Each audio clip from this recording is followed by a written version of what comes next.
Wow, it's just like high school. Sitting here at my desk, wanting to run home, turn on TV, and see what blew up in Iran this week.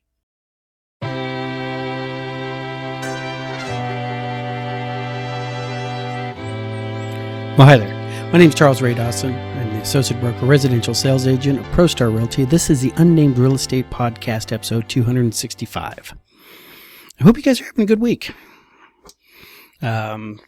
Okay, if any of you guys are out there who are currently unemployed, there's apparently a job opening over there in Tehran right now for any of you who want to be, religious prophets.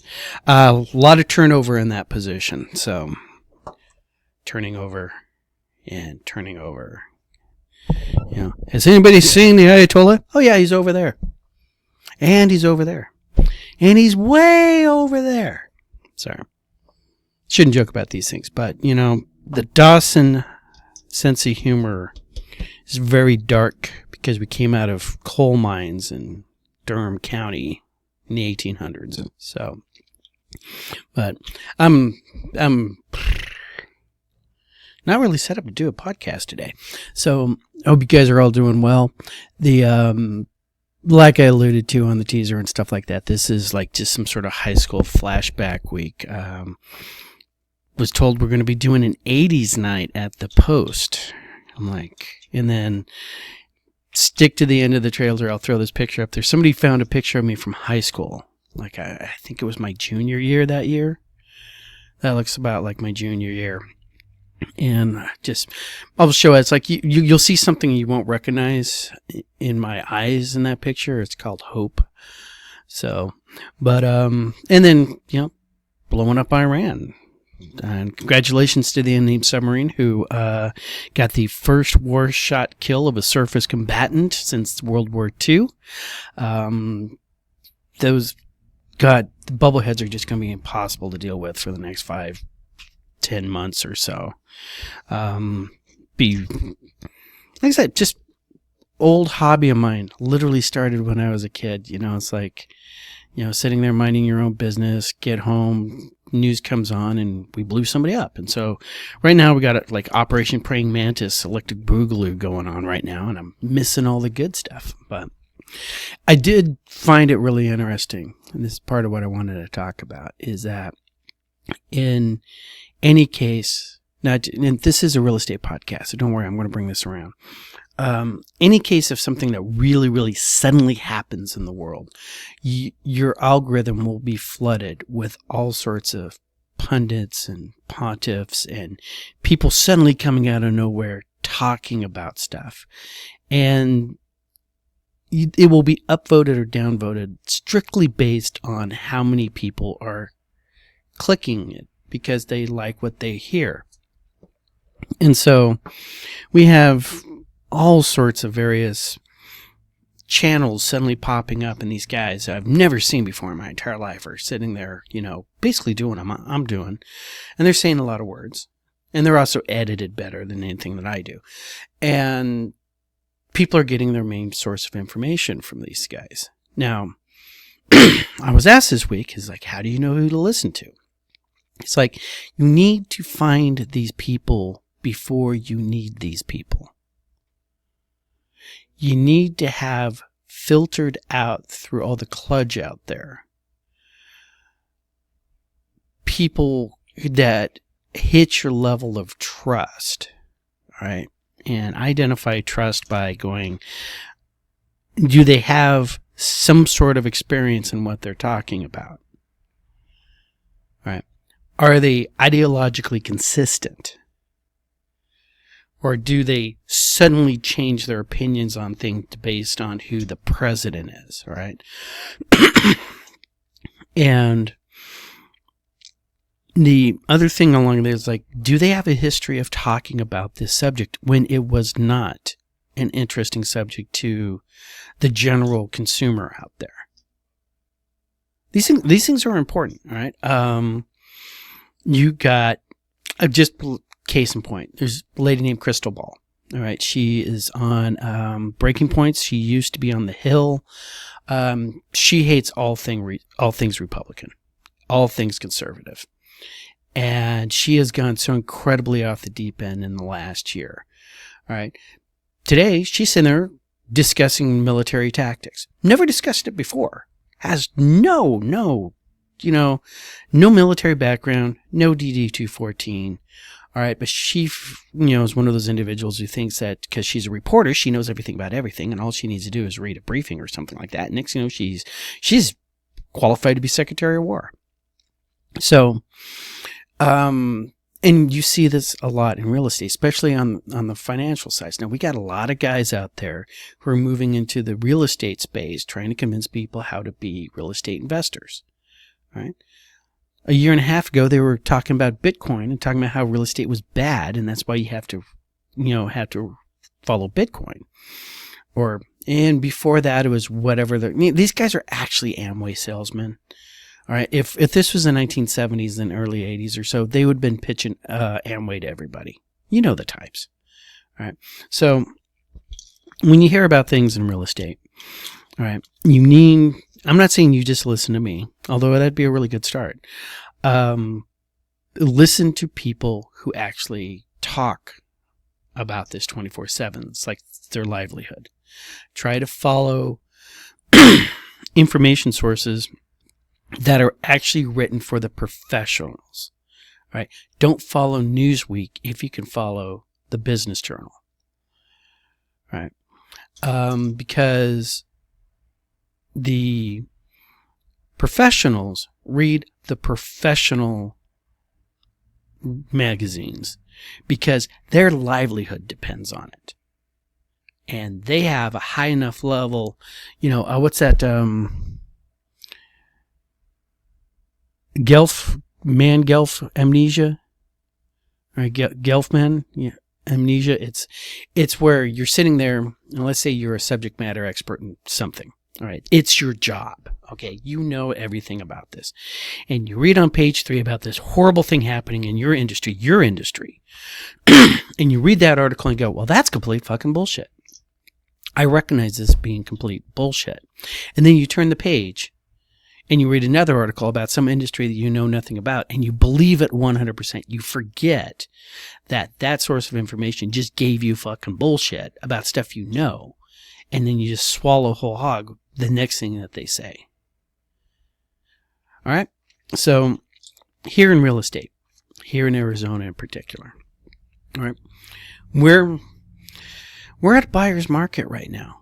Across the board, there will be very specific little areas where you're not in a buyer's market. All right, and we cover that when I go through, the numbers, and then hit that little point. And these are our regional areas. All right, there are certain parts like Fountain Hills. I would not try to go in there with big buyer energy, all right, because the sellers run the show over there.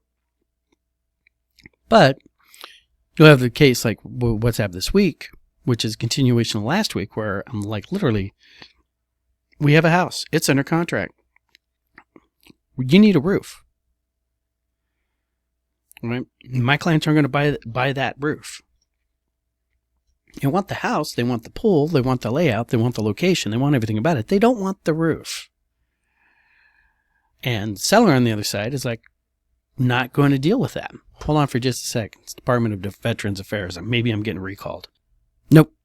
Not getting recalled. They don't need me.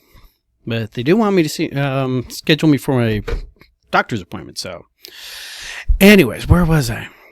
Oh, roofs. So we don't want to buy the roof. All right. So we want a new roof. And conversation, she's not willing to, lower her profit for the cost of a new roof. And it just literally just came down to that. She sends it over, and we send her bins over and say, here are the 4 things we're concerned about. How do you propose to deal with them? She came back and said, I'll do this and this. And I'm like, what about the other 2?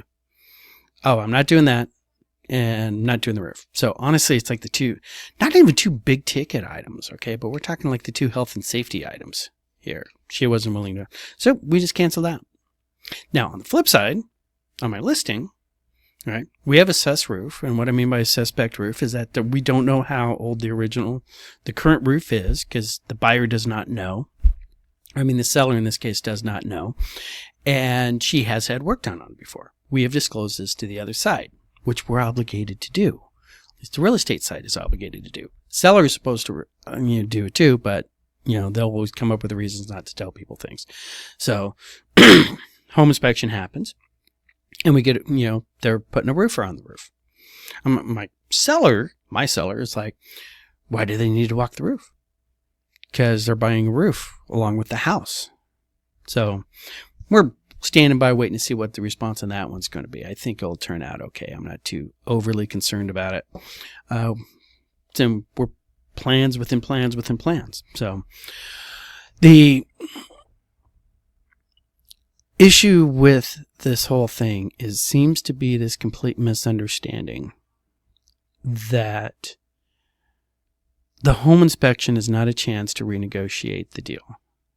But what the home inspection is a chance to learn about your house that you were intending on buying, and then identify those things as like, hey, wait, we didn't know this when we did the walkthrough. Right? We didn't notice these things because we didn't go on the roof when we did the walkthrough of the house.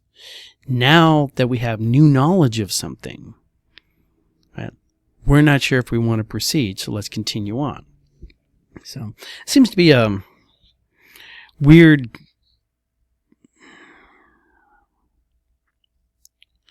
I noticed something really interesting over the last couple of weeks or so is that people have selective amnesia when it comes to remembering the past.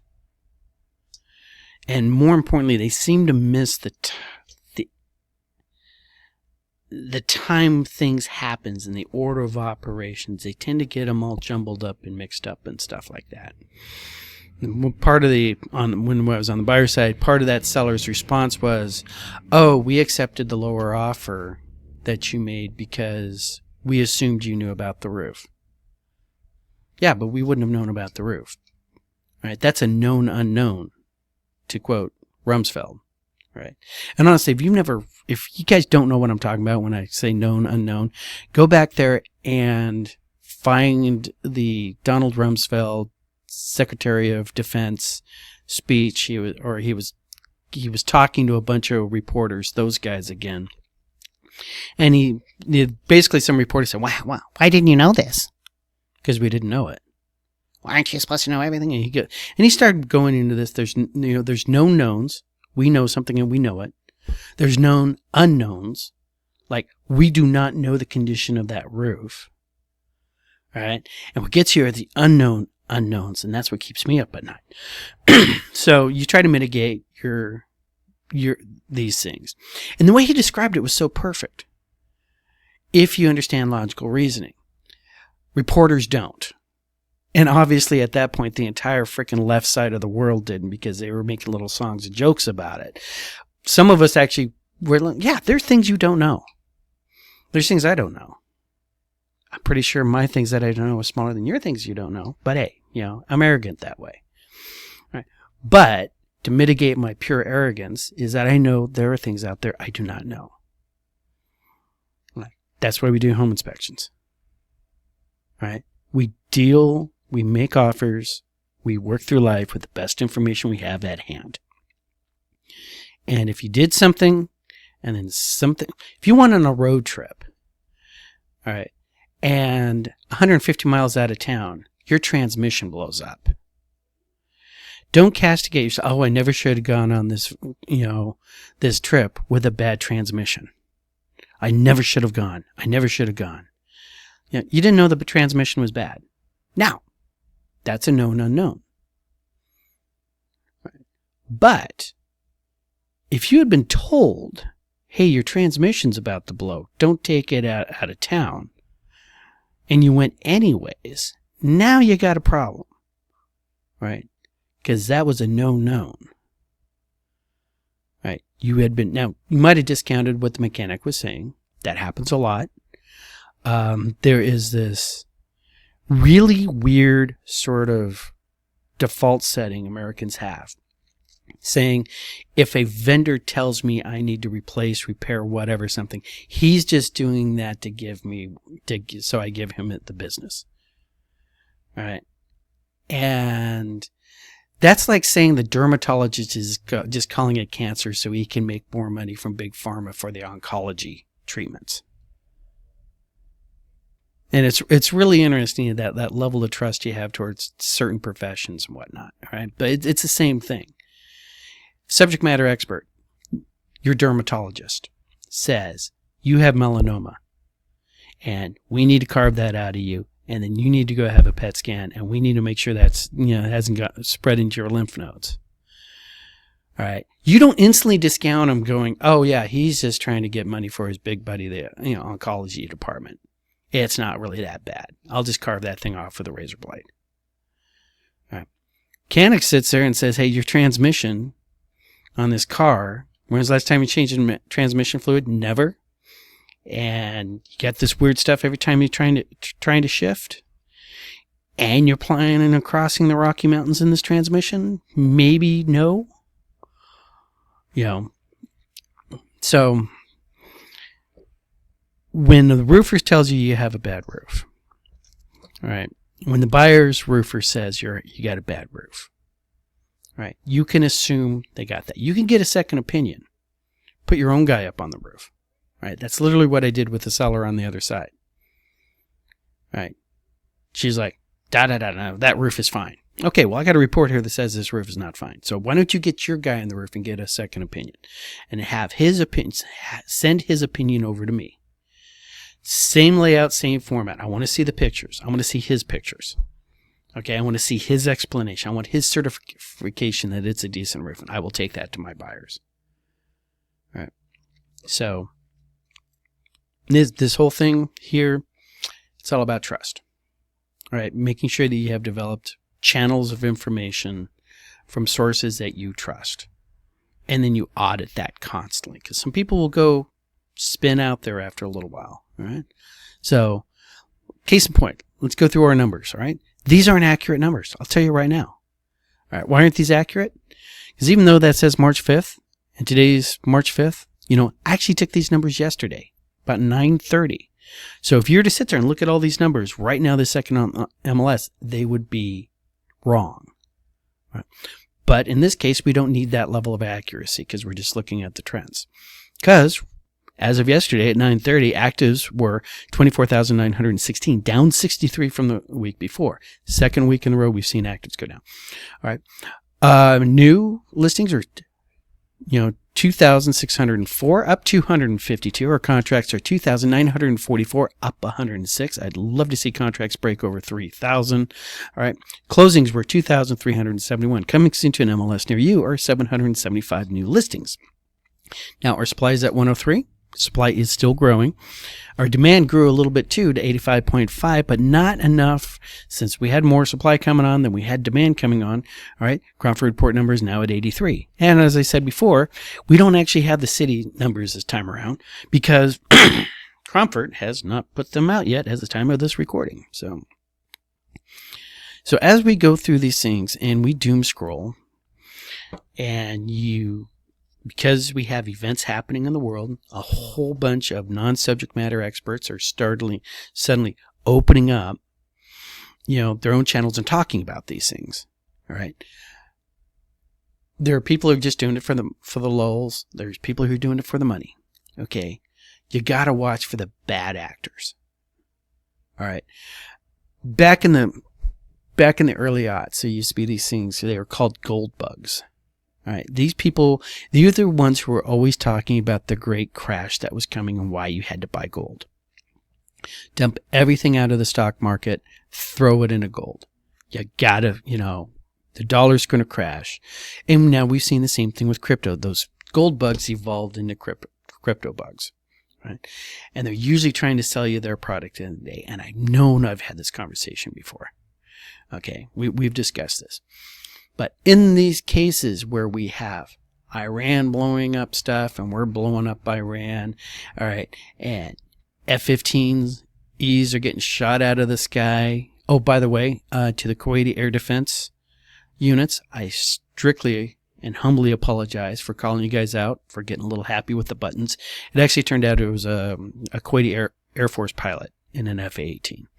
So we'll have to go back to the target identification flashcards with that guy.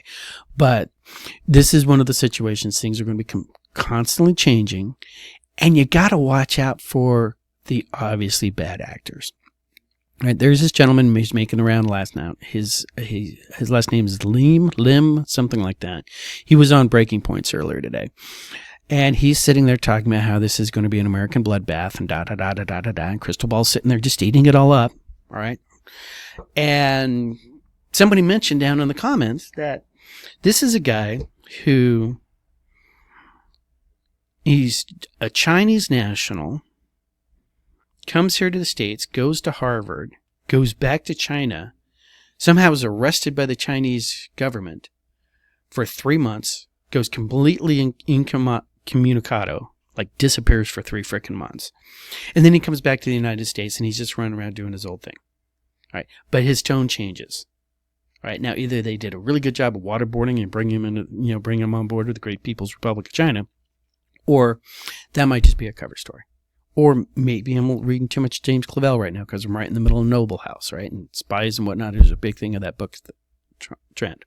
But I keep coming back, ultimately, to this. If I actually researched things, I would have his name. But there was a United States Marine who wound up working for the UN, and he was part of the investigative UN committee that would go into various countries and make sure they weren't developing weapons of mass destruction. That's poison gas and nukes to use civilians. And he was adamant before the Gulf War, second one, that Saddam Hussein still had him, and they were moving them around. All right. And he talked it in all during the Clinton administration. He was like, they're there. They got him. He's hiding them. He's getting ready to use them. This guy was working for the UN at the time. Well, right about the time George Bush Jr. Gets in office, he suddenly does a 180. Okay. And he's all talking about the peace-loving, Iraqis. There is none. They were all destroyed. He was never asked on camera, hey, weren't you just, 5 years ago saying the other thing? And he just flipped. Now, I noticed these things, and I was following him. He got on my radar. I was like, oh, he's a Marine. Okay. Oh, yeah. He says Saddam Hussein's doing bad things, right? Why is he suddenly flipped over? And then about 4 or 5 years into after that, he was arrested for the possession of child pornography. All right. People can get flipped. So if you do see somebody have that sudden change of pace and whatnot in any kind of local news, take that into account. All right? If I suddenly start flipping over and I start talking about how great it is to rent and how home ownership is a scam, okay, yeah, I've been flipped. Probably not for child porn because I'm not into that kind of stuff, right? Yeah, because... Ugh. Yeah. Besides, older women, woof. Seriously, There's been entire freaking songs written about that, and I sing them. So, don't know how I got off onto that, and I'm pretty sure the algorithm is going to, totally throttle this thing. So there's a chance I might not get any views, right? But what does this have to do with real estate? Ultimately, in the end, it's all about the information you have, all right? And you got to develop people that you trust to give you the information so you can make an educated choice. Right. If I change my opinion of something, know that new information has come in or I've been flipped. Okay, and if I ever am held hostage, I'll start telling you how it's not important to watch children or pets around water, that I think driving into things that are flooded is a great and fun. Hydroplaning is a boss move. All right. Circles are overrated. Your friends and family aren't needed because you are all that you need in the world. And I don't care if you have a great day this weekend. Okay. Because I don't care about you. And if I ever say that, you'll see me blinking SOS with my eyes. Catch you guys later.